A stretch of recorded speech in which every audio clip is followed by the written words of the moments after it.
On the first day of 1956, one of the greatest legends of our time recorded Heartbreak Hotel in Nashville, Tennessee. His name was Elvis Presley, and this, his first hit, officially introduced him to the American national music consciousness. The song was inspired by a young man who died an untimely death and evoked the last words, "I walk a lonely street." It was a song that would serve as the definition of a generation of music unlike anything the world has ever seen since. On that day, something else had taken place, perhaps not so momentous at the time, but that would prove to also define a generation, not of music, but of changing people's lives, and who would also die an untimely death as fate would have it.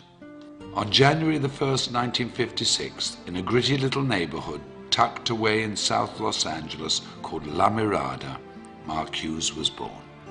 His life was fairly unremarkable. Born to Jo Ann Hughes and raised by her and Stuart Hartman, whom she married, Mark was probably reared much like many of us. Mind your manners, be responsible, keep your elbows off the table, make good choices. He was skinny and good-looking, polite and friendly, and very protective of his two younger brothers. The quietest of the three boys, he'd inherited his mother's good looks and Stuart's focus and intensity.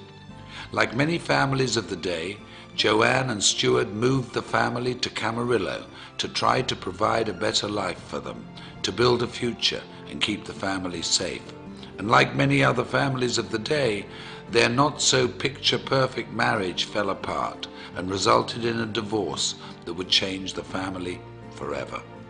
Mark's childhood was like many in the growing suburban community: school, day trips to the Channel Islands, bicycle rides and fishing outings. That all came to an end after the divorce, and Jo Ann began to chase her youth, trying fad diet after fad diet. It was a scary time for Mark, and when Jo Ann became sick in 1969, when Mark was just 13 years of age, the family returned to La Mirada. They lived with her parents, Mark's grandparents, Lawrence and Hazel Hughes, who took the family in and took care of them as only family could. But despite their best efforts, and with Mark's never-ending grief, Jo Ann died of complications from the deadly combination and steady use of weight loss and sleep aids. Mark was only 19 years of age. It was then he decided he would make a difference in the world, with his mother as his beacon, and the goal of preventing what had happened to her happened to anybody else. While fundraising for a California youth group, Mark had found his calling. He was charismatic, charming and persuasive. He'd even convinced then Governor Ronald Reagan to part with $500. And with the taste of success in his mouth, the goal of changing lives through better health as his objective, the idea of personal financial freedom, and the memory of his mother in his heart, Mark Hughes entered the world of direct selling and network marketing. In 1976, Mark began selling Slender Now diet products, quickly becoming one of their top 100 earners. When the company collapsed in 1979, he sold exercise equipment and weight control products